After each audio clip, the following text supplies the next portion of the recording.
दैन्य क्या है? दैन्य दीनता।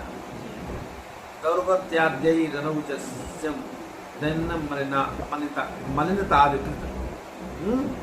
दारिद्र आदि से उत्पन्न तेज के अभाव को दैन्य कहते हैं। उसमें मालिन्य आदि होता है, तेज का अभाव होता है, उसी को दैन्य कहते हैं।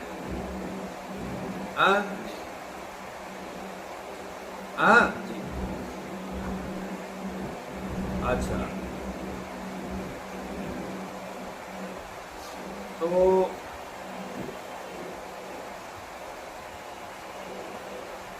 अब देखिए यहाँ पर दैन्य का उदाहरण देखिए।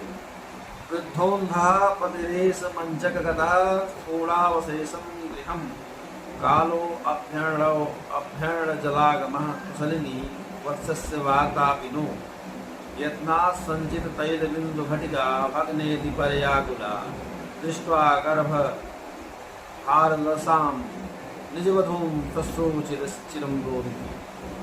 समझ रहे हो नहीं?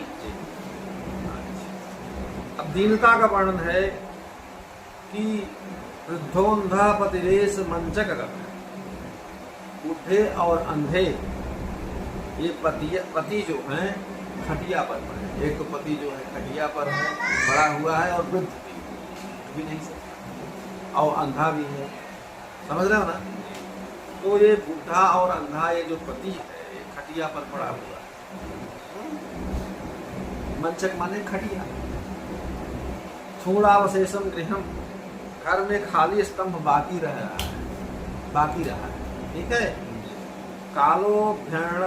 कालोभ्यर्ण जलागमा कुशलिनी वत्सस्य वार्तापि नो, प्रचुर वृष्टि होने का भी समय।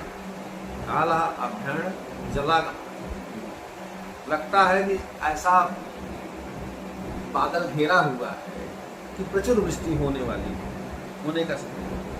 अब पुत्र की कुशल वार्ता जो है मिल नहीं रही।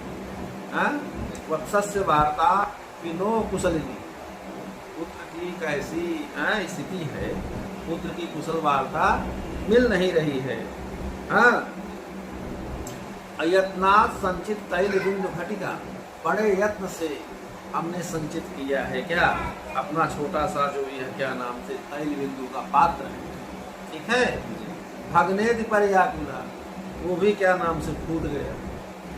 पहले बिजली होती नहीं थी, तो बड़े यत्न के द्वारा हमने किसी तरह तेल का जो किसी तरह से संचय किया था वो भी दुर्भाग्य से फूट गया है। कहा कि दृष्ट्वा गर्भभार ललसाम निजवधूम श्वश्रूश्चिरम रोदिति, और इस कारण से अत्यंत आकुल सास गर्भ के भार से अलसाई हुई अपने पुत्र वधू को देखकर क्या कर रही? चिरम रोदिति, बहुत समय तक रोती रहती। सास क्या कर रही है? बहुत समय तक रोती रहती है। तो ये देखिए क्या नाम से यहाँ पर तो बहुसमयम यावत रोदिति अर्थात अश्रूण विमुंचति। ठीक है। यहाँ पर शार्दूल विक्रीडित छंद है। तो इस तरह का यह दीनता का बड़ा सुंदर है। तो दैन्य का। अब श्रम क्या है? श्रम किसे कहते नहीं? बड़ा श्रम किया। खेदो रत्यध्वागत्यादे श्वास निद्रादि विक्षमन।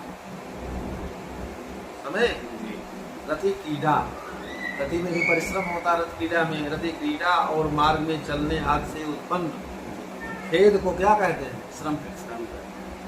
उससे श्वास की अधिकता और निद्रा आदि होती है। थकान जब होगी तो निद्रा भी होगी। उसमें श्वास आदि की अधिकता, श्वास तेज तेज चलती है, और क्या नाम से निद्रा आदि होती है। समझ रहे हो ना?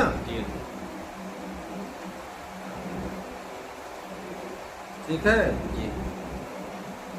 कहा कि अब इसका देखो श्रम का कितना बढ़िया उदाहरण है। सद्य पुरी परिसरे विशिरी समृद्धो सीता जवात्रि चतुराणि पदानि गत्वा गंतव्यमस्ति कियदत्य सकित ब्रुवाणा रामा श्रुणः कृतवती प्रथमावतार। बहुत अच्छा श्लोक है।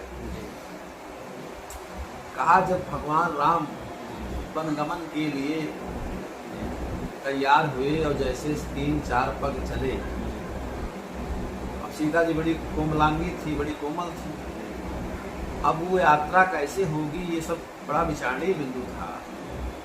तो जैसे 3-4 पलक सीता जी चली, वो कई बार पूछ रहे कभी कितनी दूर चलना इसी का इसमें वर्णन समझ रहे नहीं। सद्या पुरुषरे भी शीरीष बिंदु, शीरीष पुष्प के समान कोमल अंग वाली जो सीता जी है, हाँ सीता जी ने पूरी परिसर हुई। सीता जवाद्रि चतुराणी पदानि गत्वा, सीता जी अयोध्यापुरी के पास भी वेग से क्या नाम से 3-4 पग तक ही चली थी चल करके। तो पूछ रही हैं कि गंतव्य मस्त किए दित्य सकृत भुआड़ा, 4 पग चल करके कहाँ तक चलना है, ऐसा उनके एक बार नहीं कई बार पूछे जाने पर, कई बार उन्होंने पूछा कभी कितनी दूर चलना है, कितनी दूर चलना है। तो रामासुरा कृतवती प्रथमावतार, तो राम के आंसू का पहला आविर्भाव राम ने पहले बार पूछने पर राम के आंसू का पहला आविर्भाव उन्होंने कर डाला। राम पहले रोना वहीं से शुरू कर डाला, ठीक है ना। ये श्रम का उदाहरण, ठीक है। मद क्या है, कहा कि सम्मोहानंद संभेदो मदो मध्योपयोग अमुना चोत्तम से दे मध्यो हसति गायति अधमा प्रकृतिश्चापि परसम भक्ति रोधी। समझ रहे हो ना। मध्य का देखो, मध्य किसे कहते हैं, मद किसे कहते हैं। कहा मध्य के उपयोग से उत्पन्न जो होती है, कहा कि बेहोशी हो जाती है। और आनंद के मिश्रण को क्या कहते हैं, मध्य। मध्य के उपयोग से उत्पन्न जो बेहोशी और आनंद का जो मिश्रण उसमें होता है, उसी का नाम क्या है, मध्य। अच्छा, इसमें मद से भी पुरुष कहीं कहीं पर सोता है। उत्तम पुरुष के अमुना चोत्तम सेते, जो उत्तम पुरुष होता है, मद का जब उत्पान करता है वो सोता है, ठीक है। समझ लीजिए कि उत्तम पुरुष है। अब मध्यम पुरुष क्या करता है, मध्यो हसति गायति। मध्यम पुरुष क्या करता है, हंसता है, बिना कारण के हंसता है और बिना वजह के गाता है। वैसे कहोगे तो गाना नहीं सुनाएगा, लेकिन वहाँ बिना कहे ही गाना और टेर देगा, गाना सुनाने लगेगा। समझ रहे हो ना। अधम प्रकृतिश्चापि परसम भक्ति रोधी। और अधम प्रकृति वाला जो पुरुष होता है, परसम भक्ति, परसम माने कठोर वाक्य बोलता है, और रोधी और रोता है। समझ रहे नहीं। ये मध्य के 3 तरह के लोग होते हैं। मद से जो होते हैं और मद्यपान जब करते हैं, उनकी 3 गति मैंने बताई, उत्तम और मध्यम। समझ रहे हो ना। अच्छा, सर्केण गतानां वक्रवाक्य रचना रमणीय गूढ़ सूचित रहस्या सहास सुभ्रुवाम प्रबवृते परिहासः। कहा त्रिसर्केण, दीवार मध्यपाने। समझ रहे हो नहीं। तो प्रतिभाया आगता प्रातिभम, तथागत है इस सूत्र से अण प्रत्यय होता है। तो कहा प्रातिभम त्रिसर्केण गतानाम प्राप्तानाम, अर्थात 3 बार मद्य पीने से प्रतिभा विशेष को प्राप्त। वक्र वाक्य रचना रमणीय, सुंदरियों का कुटिल व्यंग वाक्यों की रचना से गूढ़ सूचित रहस्य सहासा सुभ्रुवाम प्रवृत्ते परिहासः। तो कुटिल व्यंग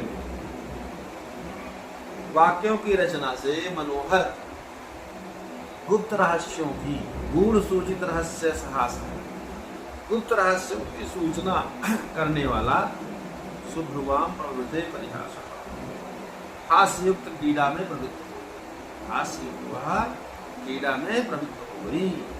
अर्थात